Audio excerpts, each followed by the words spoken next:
Hello everyone, কেমন আছো? আশা করছি সবাই খুব ভালো আছো আর আমিও বেশ ভালো আছি। আমি হচ্ছি তোমাদের দেবী, চলে আসলাম আরেকটা নতুন ব্লগ ভিডিও নিয়ে। আর আজকের ভিডিওটা তো দেখতেই পাচ্ছ, সেটা হচ্ছে মেলার একটা ভিডিও, মানে মেলাতে এসেছিলাম। আর এই মেলাটা হচ্ছে রবীন্দ্র মেলা, সেটা হাইলাকান্দিতে হয়। তো আমি অনেক মেলাতে গিয়েছি বলতে পারো, হাইলাকান্দির বা শিলচর বলতে পারো, বা করিমগঞ্জ রবীন্দ্র মেলা, গান্ধী মেলা, তারপর নেতাজি মেলা। তবে রবীন্দ্র মেলার মতো জমজমাট মেলা কিন্তু আমি কখনো দেখিনি। আর এই যে তোমরা টুনির গেটগুলো দেখতে পেলে, সেটা দেখে মনে হচ্ছে এটা যেন বিশাল বড় একটা বিয়ে বাড়ি, নাকি আমি নিজেই বুঝতে পারছি না। তাও আমি তো শুধু তোমাদের একটা সাইড দেখালাম, পুরোটা সাইড আমি তোমাদেরকে ভালো করে দেখাতে পারলাম না। তো যাই হোক, আমি এখানে চলে আসলাম একটা নাইটির দোকানে, এসে নাইটি দেখছি আর কি। তো নাইটি কিনতে গিয়ে আরও কি বলবো তোমাদের, সেখানে আমার হাজব্যান্ডের সাথে অনেক ঝগড়া লেগে গেলো। তো ওর মানে কি বলবো, চয়েসটা একটু অন্যরকম, এটা নিতে পারবো না, ওটা নিতে পারবো না, এটা স্লিভলেস, এটা বেশি হাত কাটা, মানে ওর নানান সমস্যা আর কি বলবো। তো ওর যেটা পছন্দ হয় সেটা আমার হয় না, আমার যেটা হয় সেটা ওর হয় না। তো যাই হোক, অনেকটা মোটামুটি ঝগড়া টগড়া করে এক দুটো নাইটি নিয়েছিলাম আর কি। তারপর চলে গেলাম আমি এখানে, যেখানে চরকি আছে সেখানে গিয়েছিলাম। আর চরকি কিন্তু নানান ধরনের চরকি এসেছে এবার মেলাতে। অ্যাকচুয়ালি হাইলাকান্দির মেলাটা বেশ জমে, তো তাই এবার যেন চরকি আরও 2-3টি ভারী এনেছে। আমি তো নেতাজি মেলাতেও গিয়েছি, গান্ধী মেলাতেও গিয়েছি, কিন্তু মেলা তেমন যেন একটা জমে না এই হাইলাকান্দি মেলার মতো। তো অন্যবার কি হয়, চরকি আনে, বাট এবার কি হয়েছে, আরও 2-3টি বেশ সুন্দর চরকি এনেছে। দেখে তো বেশ ভালোই লাগে আমার, বাট চড়তে কিন্তু আমার অনেকটা ভয় লাগে। চড়া তো অনেক দূরেই থাক চরকিগুলো, আমার দেখলেও যেন কেমন একটা ভয় লাগে, বেশিক্ষণ দেখলে পরে আমার জন্য মাথা ঘোরে।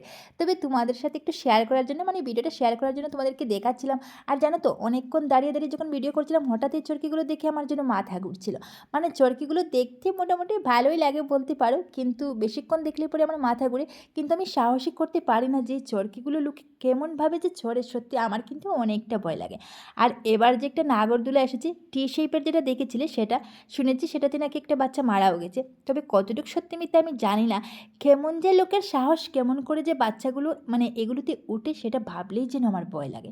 তো আমি তো জীবনে কখনো উঠিনি আর উঠবও না, সেটা আমি সাহসও করতে পারিনি, মানে উঠবো বলে আর কি, এরকমই একটা ব্যাপার।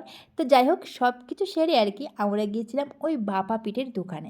তো প্রত্যেকবার মেলা আসলে আমি ওই দোকানটাতে গিয়ে, মানে খুঁজে খুঁজে ওই দোকানটা বের করে তারপর আমি এখান থেকে গিয়ে ভাপা পিঠে খেয়ে আসি। আর জানো তো তোমরা, এই পিঠেগুলো খেলে মানে কোনো ক্ষতি হয় না, আর খেতেও বেশ ভালো লাগে। গরম গরম পিঠেগুলো বানিয়ে দে, তার মধ্যে অল্প ঘি লাগিয়ে, তো দেখো কেমনভাবে বানাচ্ছে।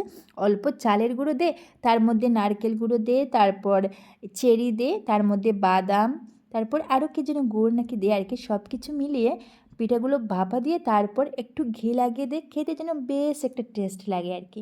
তো প্রতিবার বলতে পারো হাইলাকান্দি মেলাতে গিয়ে আমি ভাপা পিঠের দোকানে গিয়ে খুঁজে খুঁজে এই পিঠেটা খাই।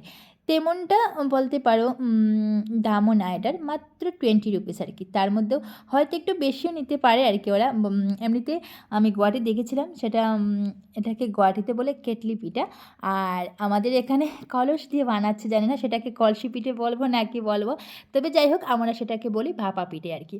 তো গুয়াহাটিতে যদিও আমরা 10 রুপিস করে পেয়েছিলাম, কিন্তু টেস্ট তেমনটা না। তবে এখানে কিন্তু 20 রুপিস হলেও অনেকটা টেস্ট। তারপরে এদিকে যেতে যেতে দেখলাম এখানে বেশ সুন্দর একটা ভেজ পকোড়ার দোকান আছে, পটেটো ফ্রেঞ্চ ফ্রাই আছে, তারপরে এখানে আছে পকোড়া, ভেজ পকোড়া, তারপর ফুলকপির পকোড়া, তারপর বেগুনি আছে, ক্যাপসিকাম আছে, মানে এইসব দেখে আমার হাজব্যান্ডের অনেকটা লোভ লেগেছিলো। তো ও একটু পকোড়া খেয়েছে, আমিও ওর প্লেট থেকে মাত্র দুটো মাত্র খেয়েছিলাম। সাথে একটা চাটনি দিয়েছিল, পুদিনা চাটনি, বেশ টেস্টি হয়েছিল।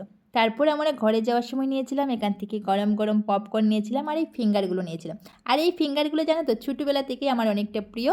তো ফিঙ্গার এনে ঘরে বসেই আমি খাওয়া স্টার্ট করে দিলাম। তোমরা কে কে আমার মতো ফিঙ্গার খেতে ভালোবাসো জানিয়ে, তো আমার কিন্তু বেশ ভালো লাগে। তো এখানে দেখতেই পাচ্ছ, কাউকে না দিয়ে আমি একা একা খেয়ে যাচ্ছি। অ্যাকচুয়ালি ব্যাপারটা হচ্ছে, ফিঙ্গার খেতে আমার খুবই ভালো লাগে। তো চলো বন্ধুরা, আজকের মতো ভিডিওটা এখানেই এন্ড করছি। ফিরছি খুব তাড়াতাড়ি আরেকটা নতুন ভিডিওর সাথে। ততক্ষণে তোমরা সবাই খুব ভালো থাকো, সুস্থ থাকো, আর তোমাদের পরিবারের সকলকে নিয়ে ভালো থেকো। তো আমি এদিকে ফিঙ্গার খেতে থাকি, আর তোমরা ভিডিওটা ফুল ওয়াচ করে চ্যানেলটা সাবস্ক্রাইব করে দিয়েছো। টাটা।